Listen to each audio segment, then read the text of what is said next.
stat that this is the IPL. Ultimately, we are all Team India. Dr. Govardhan Das is director at IISER Bhopal, joining us on the broadcast. Thank you very much. Sanjeev Kaushik is a political analyst, joining us on the broadcast. आज अजीब बात है संजीव जी, आज आप government के behalf पे batting करेंगे. In the last 6 months that I've been in Times Now, you've always taken the opposite view, but today you're batting for the government. Thank you very much. And Anuradha Tiwari is an activist. She's joining us on the broadcast. Anuradha, you've been very vocal on social media for the last 2 days when it comes to these new UGC rules. Simple question is, Anuradha, dikkat kya hai?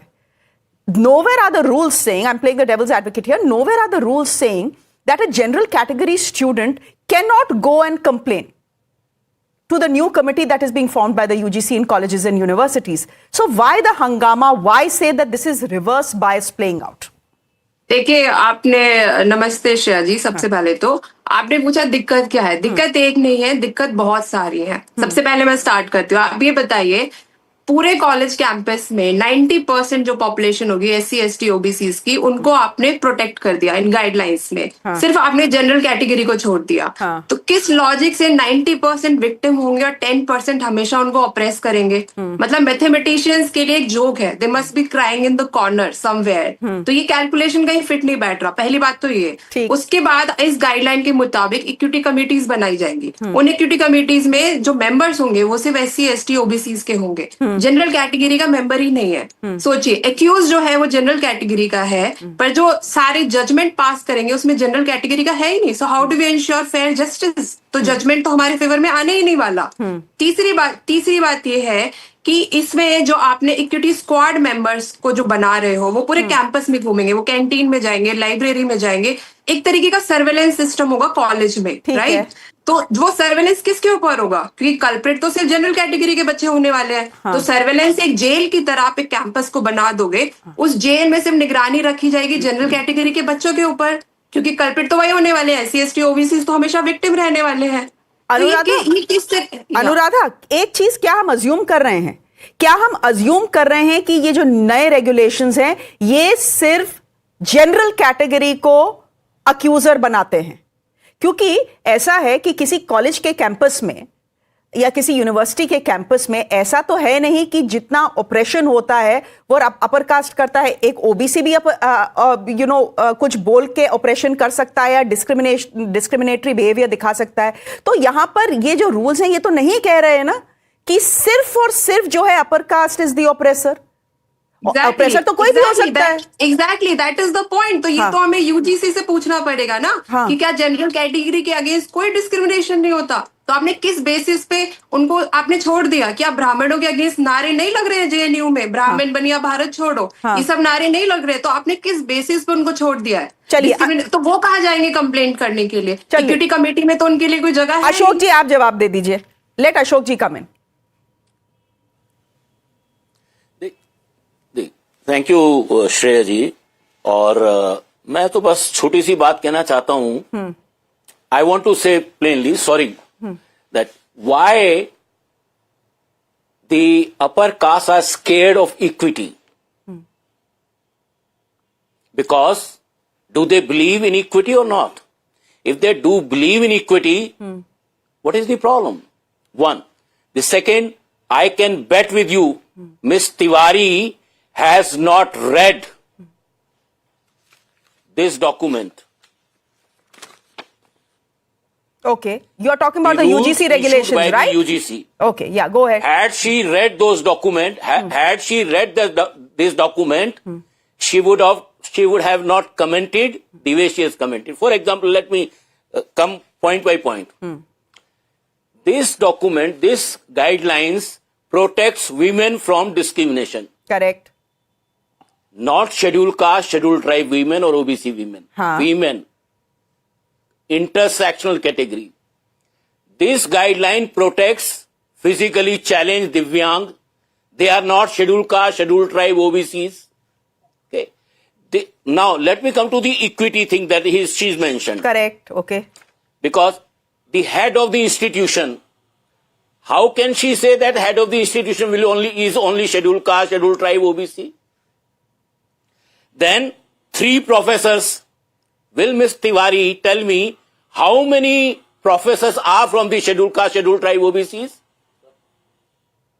I can go on and on, but इनका problem ये है, हाँ. इनका problem ये है कि इनको समता से परेशानी है, क्योंकि सदियों से जो सबके ऊपर दादागिरी दिखाते आए हैं, हाँ.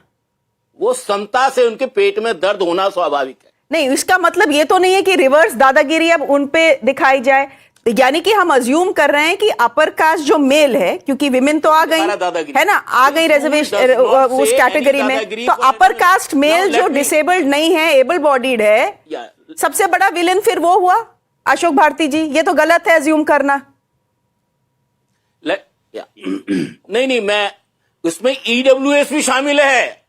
ईडब्ल्यूएस में शेड्यूल कास्ट नहीं है, शेड्यूल ट्राइब नहीं है, ओबीसी नहीं है, वो भी डिस्क्रिमिनेशन कैटेगरी में शामिल है। ईडब्ल्यूएस में तो ब्राह्मण है, बनिया है, ठाकुर है। ईडब्ल्यूएस को मेंशन नहीं किया यूजी, नहीं यूजीसी की रेगुलेशंस में ईडब्ल्यूएस कहीं मेंशन नहीं है। Anyway, let Anuradha respond. Shreya ji बोलिए मैं वही कह रहा हूं कि लोगों ने पढ़ा नहीं है गाइडलाइन। हाँ। लोगों ने पढ़ा नहीं है, इसलिए झूठ बोल रहे हैं।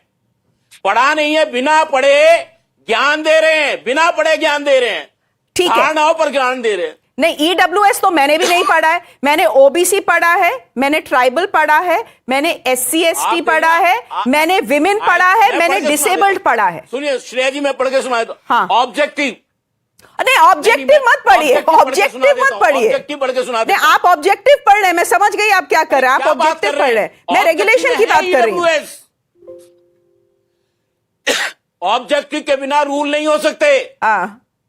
रूल तो पढ़िए, लेकिन rule which do not confirm to objectives. Okay, go ahead. ठीक है, अनुराधा वांट्स टू रिस्पॉन्ड। हाँ, इन्होंने खुद बोला कि इसमें विमेन भी इंक्लूडेड है, राइट? इसमें विमेन पीडब्ल्यूडीज इंक्लूडेड है। तो क्या मैं जनरल कैटेगरी मेल के राइट्स की बात नहीं कर सकती? वो मेरे ही कम्युनिटी से आते हैं, हम लोग पढ़े लिखे हैं, इसलिए अपनी पूरी कम्युनिटी की बात करते हैं। और मैं कम्युनिटी में सबको इंक्लूड कर रही हूँ। आप सबको विलन क्यों मान रहे हो जनरल कैटेगरी मेल को? आपको क्यों लग रहा है कि मैं मेरे आई एम प्रोटेक्टेड तो मैं उनकी बात नहीं करूंगी? ऐसा बिल्कुल भी नहीं होगा। दूसरी बात ये है, ईडब्ल्यूएस इसमें कहीं मेंशन नहीं है, ये आप टीवी पर झूठ बोल रहे हैं। सिर्फ एससी एसटी, ओबीसी, पीडब्ल्यूडी और विमेन इसमें इंक्लूडेड है। सेकंड, इसमें जो सबसे बड़ा प्रॉब्लम है जिसके बारे में आपने बात भी नहीं की। भारती जी, I'll come back to you. आप अनुराधा, भारती जी, I'll come back to you. Let Anuradha finish what she's saying. I promise I'll come back to you. रुक जाइए भारती जी, I'll come back to you. I know you are reading the objectives, but I want you to read the regulation itself. But anyhow, Anuradha, go finish your point. Second point that he didn't even dare to touch is कि अगर कोई false complaint करता है तो उसके against कोई action क्यों नहीं लिया जाएगा? एक ही बंदे पे आप 10 कंप्लेंट कर सकते हो, उसके अगेंस्ट आप 17-18 साल के बच्चों के ऊपर आप लीगल एक्शन की बात कर रहे हो, और अगर वो फेक साबित होता है तो कोई एक्शन नहीं है। ये कैसा रूल बनाया आपने? आप इसके बारे में बात करिए ना, कि आपको सही लगता है क्योंकि आप जनरल कैटेगरी से नहीं है, आपके बच्चे जनरल कैटेगरी से नहीं है, तो आपको किस बात का डर? हमें तो अपने फ्यूचर जनरेशन के लिए बात करनी पड़ेगी ना। Ashok ji, please respond. First of all, let me expose the lies that Ms. Tiwari or alike are spreading across the country. The objective clearly says to eradicate discrimination only on the basis of religion, race, gender, place of birth, mind it, place of birth, caste, disability, particularly against the member of scheduled caste, scheduled tribes, socially and educationally backward classes, economically weaker sections, with disability, persons with disability or any of them, and to promote full equity and inclusion amongst the stakeholders in higher education institutions. Are sovereign not stakeholder of the higher education? They are equally harsh. They are much more stakeholder than the scheduled caste, scheduled tribe, OBC. They are the majority of the students. So they are the bigger stakeholder. Why are they scared of equity? Dr. Das, I think you